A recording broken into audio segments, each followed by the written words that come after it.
믿음으로 선포하십니다. 주여 감사합니다.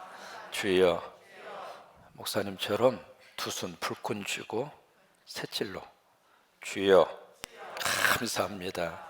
주여 고맙습니다. 주여 사랑합니다. 주여 행복합니다. 그렇게 믿으면 그렇게 돼요. 목사님 무슨 얼어 죽을 행복입니까? 그렇게 하지 말고, 사람 입술의 고백이 참 중요합니다.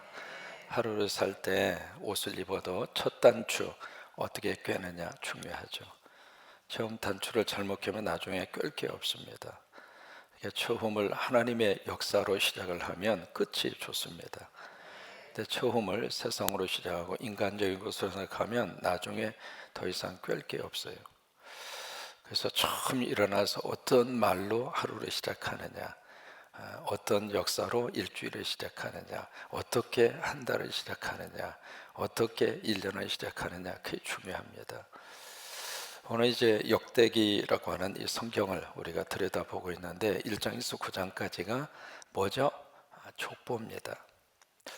왜 이 에스라를 쓴 사람은 에스라입니다. 역대기를 쓴 사람은 에스라인데, 그가 이 역대기라고 하는 이 성경을 쓰게 된 배경은 70년 동안 남의 나라에 가서 죽을 똥살똥 모르게 포로로 살았습니다. 그래서 이제 더 이상 자기의 나라와 조국을 잃어버리고 살다가 기적 같은 역사가 나타났죠. 그래서 꿈에 그리던 자기의 조국의 땅으로 돌아옵니다. 70년 만에 딱 돌아와서 보니까 돌아온 사람들이 거의 대부분이 그 땅에서 태어난 사람이죠.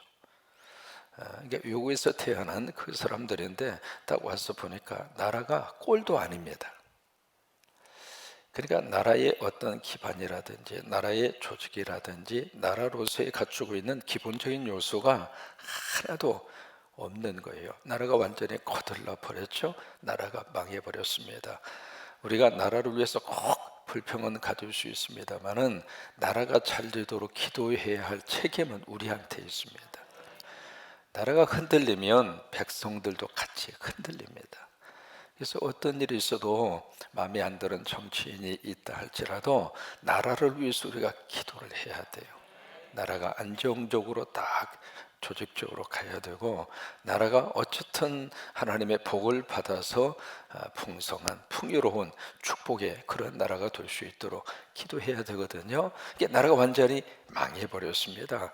이게 나라가 망한 정도가 아니라 그렇게 그들의 생명처럼 여기는 성전이 완전히 파괴됐습니다. 아직도 남의 나라의 지배를 받고 있습니다. 그리고 자기들이 의지하고 자기들이 붙을 수 있는 것이 아무것도 없어요. 그런 속에서 그들은 질문을 던집니다. 나는 누군가? Who am I? 난 누군가? 이것은 우리 자라면서 모든 사람들이 한 번 정도는, 한 번이 아니죠, 많은 경우에 그 정체성에 대한 질문을 합니다. 나는 누군가? 이제 아이들이 이렇게 쭉 자라다가요, 청소년 사춘기가 되면 어떤 길을 겪죠? 사춘기를 겪어요. 이게 북한은 핵이 있지만 이쪽 남쪽에는 부두가 있어요. 중이가 있다고 그러잖아요. 사춘기 누구도 통제가 불가능합니다. 눈에서 뭐가 나가요? 레이저가 나갑니다. 무슨 말을 하면 이거 뭐 반항하기 일쑤이고요, 문 탁 닫고 들어가면 이건 철옹성처럼 꼼짝하지 않고요. 근데 내 자식만 그러는 것이 아니라 사실 모든 사람들이 그 과정을 겪으면서 삽니다. 그러니까 우리가 잊어버려서 그러죠. 우리도 그런 시절이 있었습니다. 이게 제때 겪지를 않으면 언젠가 반드시 사춘기가 옵니다.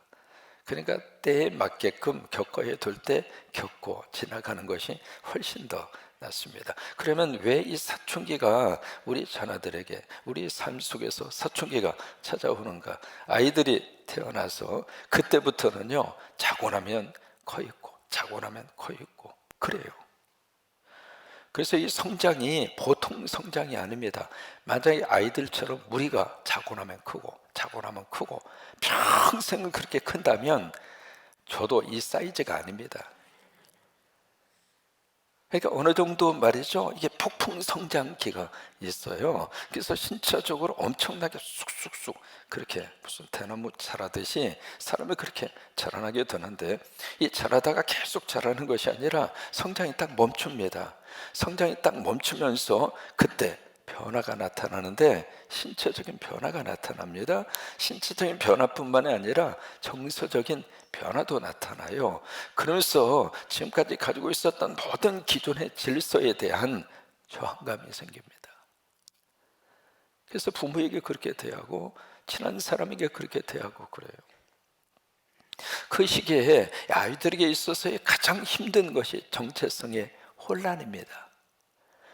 그냥 먹고 자고 그래서 쑥쑥 크는 데에다가 집중을 했는데, 갑자기 그 성장이 멈추면서 내 속에 변화가 일어나면서 질문이 던져지는 거예요. 나는 누군가?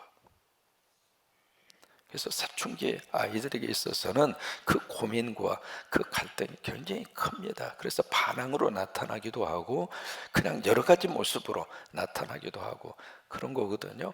나라도 똑같습니다. 지금 대한민국은 인생으로 말하면 사춘기를 겪고 있다, 그렇게 이야기를 해요. 우리 한국이 지금 경제적인 성장뿐만이 아니라 모든 면에 있어서 거의 한 70년 정도 한국은 급성장을 했습니다. 경제 성장이 엄청날 정도로 성장을 했습니다. 그래서 이제는 전 세계가 부러워할 정도로 한국의 경제적인 수치가 쭉 나올 때마다 여러분, 데이터는 거짓말이 아닙니다. 그래서 엄청날 정도로 마치 아이들이 쑥쑥쑥 크는 것처럼 한국의 전 세계가 부러워할 정도로 엄청나게 쑥 하고 컸거든요. 딱 컸는데 이제 성장이 어느 정도 멈추면서 정체성의 혼란기가 찾아오는 거예요. 과연 우리는 누구인가? 우리나라는 어떤 나라인가?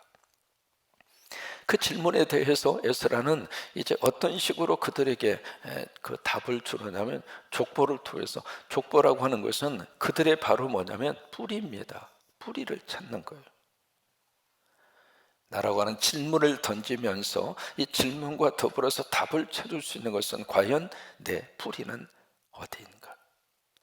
민족적인 뿌리도 찾는 것이고, 개인적인 가문의 뿌리를 찾는 것이고, 구체적으로 말하면 개인의 삶의 뿌리를 찾는 거예요. 이 뿌리를 찾기 위해서 이제 몸부림을 치면서 나온 성경이 역대기입니다.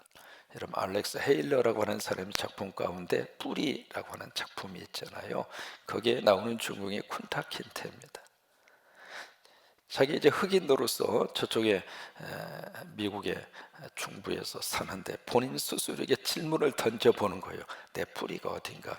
그래서 쿤타케테가 그 뿌리를 찾으려고 아프리카까지 가는 거예요. 그런 것처럼 이 역대기라고 하는 성경은 이스라엘 사람들의 뿌리 찾기 운동이에요. 그래서 1장에서 9장까지가 지루하게 짝이 없는 긴 족보가 기록이 되어 있는데, 1장에서 3장까지 어디에 주목하느냐면 유다 지파에 주목을 합니다.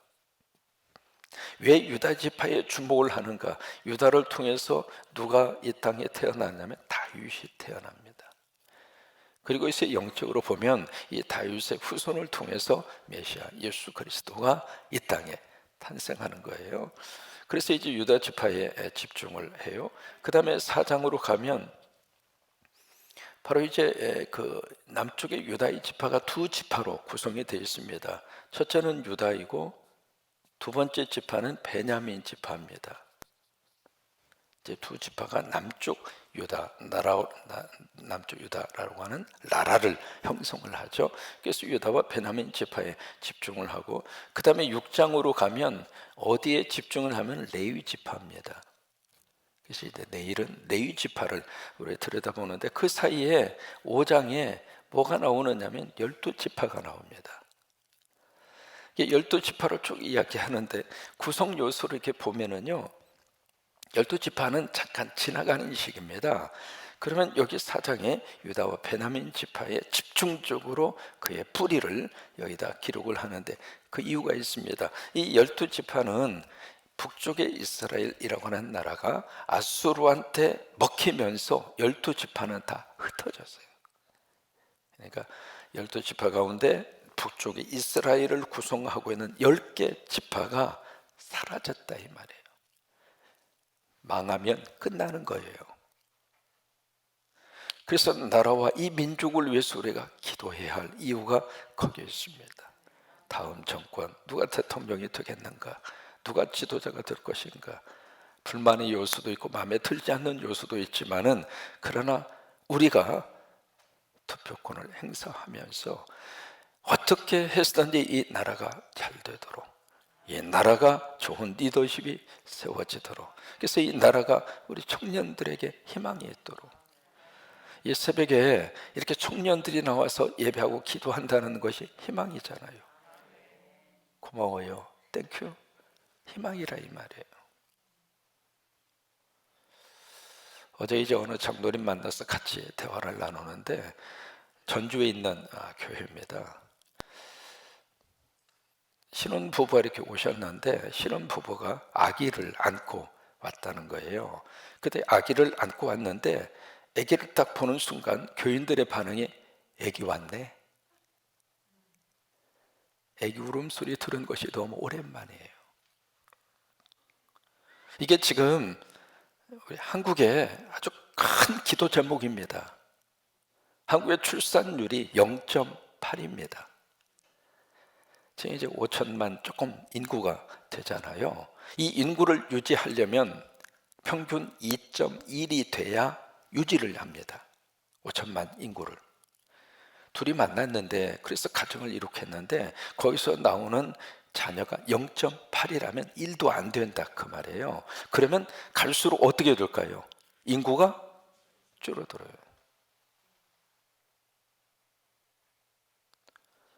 여러분, 심각한 이야기입니다. 우리가 옛날에는 그렇게 이야기하고 과거만 추억하고 지날 만할 정도로 그런 여유 있는 그런 그 수준이 아닙니다. 지금 전체적으로 출산율이 0.8밖에 되지 않거든요. 그러다 보니까 교회 안에서 애기 울음소리 들은 지가 먼 옛날이야. 애기 울음소리 들으면서 애기 왔네, 그러면서 그 울음소리가 그 예배 시간에 너무 행복하더라는 거예요. 우리 청년들이 이 새벽에 나와줬다고 하는 이 자체가 기적이에요. 이 기적 덩어리들의 다 전부 다 우리 친구들이. 땡큐. 스페니쉬로 무처 그라시아스, 아리가또 고자이마스.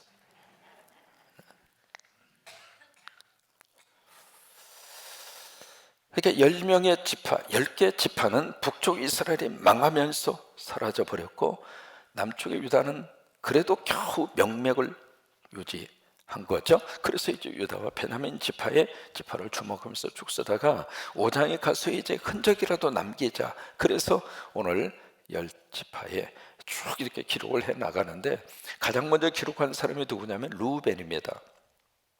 루벤부터 시작해서 쭉 10개 지파의 모습을 이야기하는데, 루벤 지파를 기록을 하면서 5장 1절입니다. 뭐라고 기록을 하는가? 이름을 쭉 기록을 하다가 여기 설명이 하나 붙어 있습니다. 이스라엘의 장자 루벤, 이렇게 나오는 거예요. 이스라엘이 누구예요? 야곱이잖아요. 야곱이 4명의 부인을 통해서 12아들을 낳습니다. 12아들을 낳는데 그 12아들을 낳는 첫 번째 아들이 루벤이에요. 그래서 장자라고 하는 말을 쓰잖아요. 이 장자라고 하는 것은 원래 그 뜻이 어머니의 태해 문을 여는 자라고 하는 뜻이에요. 그러니까 어머니의 태해 문을 처음으로 열고 이 땅에 응 하고 태어난 사람이 장자라 그 말이에요. 그 장자가 누구인가? 루벤이란 말이에요. 그러니까 루벤을 시작으로 해서 이 가정의 생명의 탄생이 그때부터 시작됐다 이 말이에요. 근데 이 루벤이었던 이 장자가, 자 보세요. 그래서 이스라엘의 장자 루벤의 아들들은 이러한다. 그래서 가로를 치고 거기다 설명을 하나 하고 있습니다. 루벤은 뭐라도 장자라도 그의 아버지의 뭘 더럽혔어요? 침상을 더럽혔으므로 장자의 뭐가? 명분. 장자의 명분이라고 하는 것은 장자권이에요. 이 장자가 딱 되면 본인의 선택이 아니잖아요. 하나님께서 처음으로 보낸 자녀인데 그 장자가 딱 되면 장자가 갖는 권한이 있어요. 이 장자의 권한이라고 하는 것은 엄청난 권한을 가지고 있습니다. 아버지가 가지고 있는 그 위치를 직접적으로 행사하고 직접적으로 가질 수 있는 권리를 가진 사람이 장자예요. 아버지가 뭐 이렇게 대단했는가? 친구도 우리 지금은 아버지가 별로 대단하게 보이지 않는 시대지만은 그래서 하나의 초등학교 학생이 글을 썼는데 뭐 강아지는 있어서 좋다, 냉장고는 있어서 좋다, 왜 먹을 것을 주니까, 뭐 엄마는 있어서 좋다, 나를 이쁘게 주니까. 근데 마지막 말이 아빠는 왜 있는지 모르겠다. 지금 이제 아빠라고 하는 이 존재가 상당히 그렇게 이상한 모습으로 변질이 됐습니다만은 아빠 그렇게 생각하면 안 돼야. 아빠 잘해줘야 돼. 아멘도 아니요.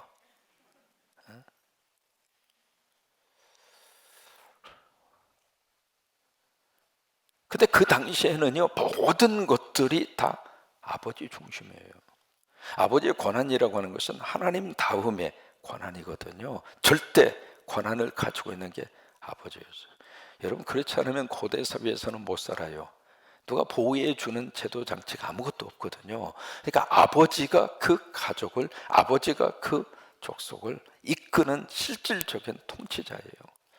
그러니까 아버지의 권한이라고 하는 것은 절대적인 권한을 가지고 있었거든요. 그리고 그의 모든 가족들은 거기에 절대 순종을 해야 돼요. 그래야 살아요.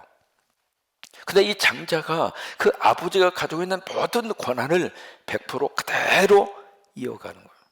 혈통적으로도 그렇고, 그리고 리더십도 그렇고, 또 하나 중요한 것은 상속권 있잖아요.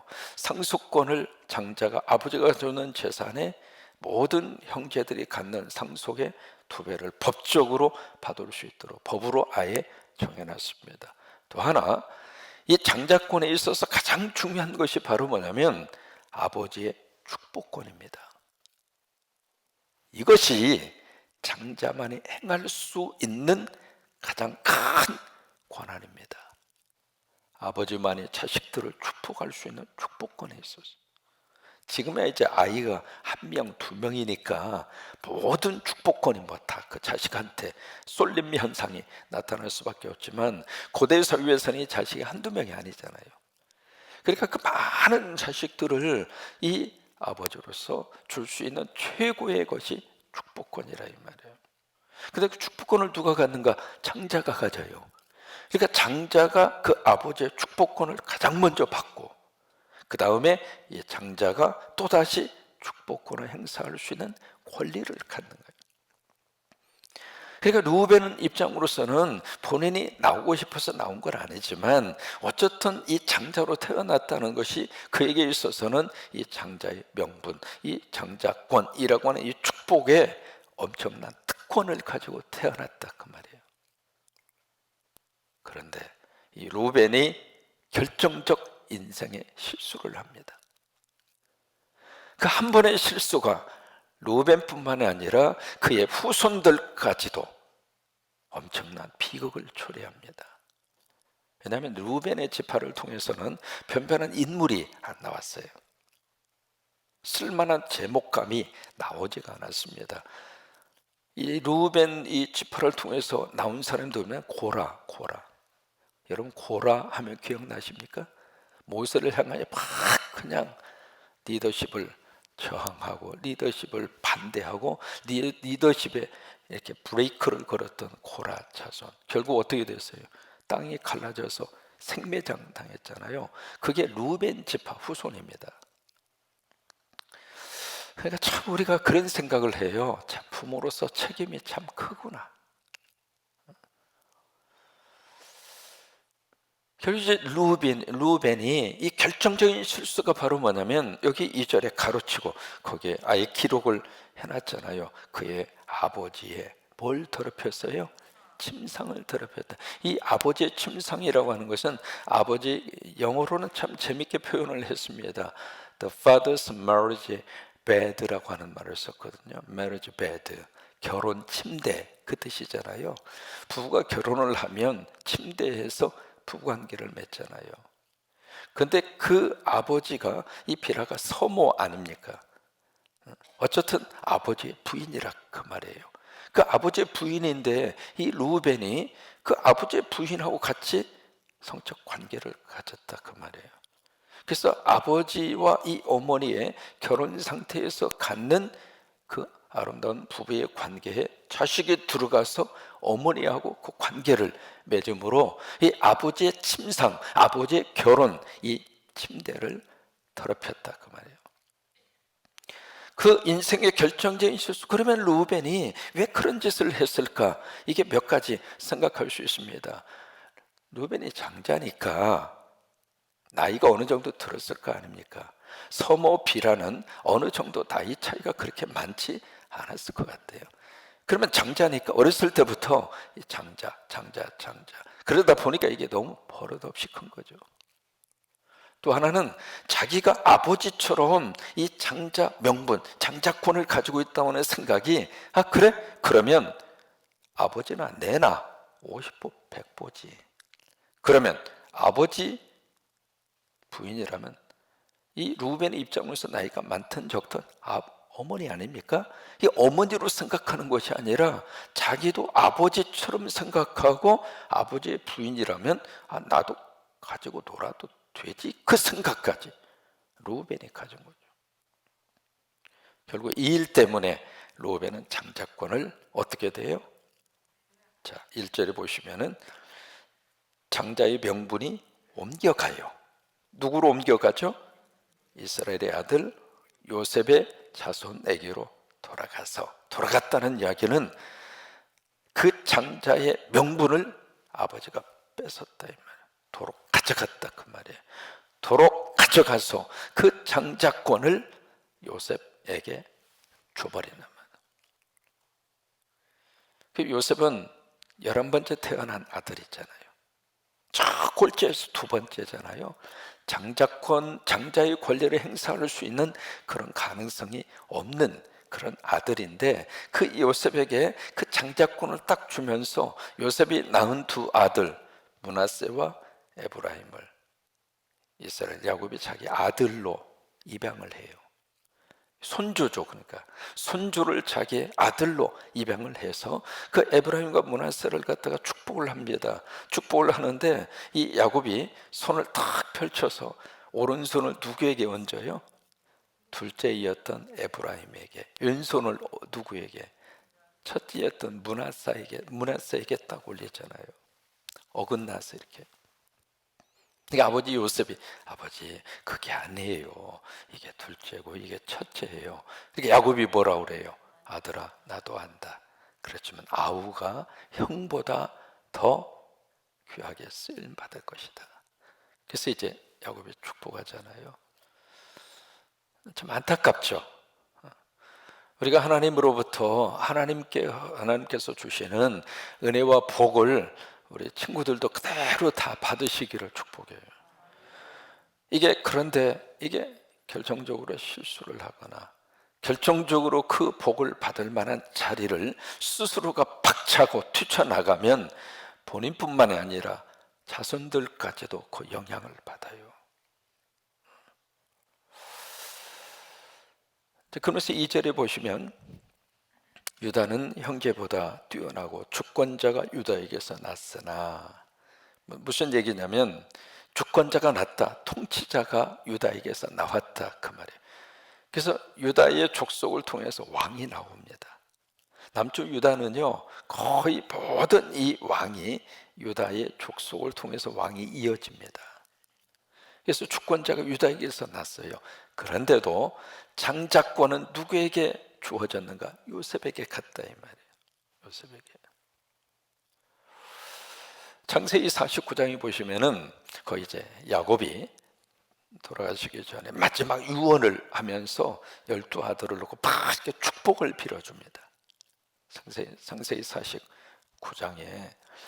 그에게 축복을 하고 그리고 나서 이제 야곱은 세상을 떠났잖아요. 떠난 다음에 이 역대기가 기록이 되기까지에는 창세기 49장에서 역대기까지 1000년이라고 하는 시간이 지나갑니다.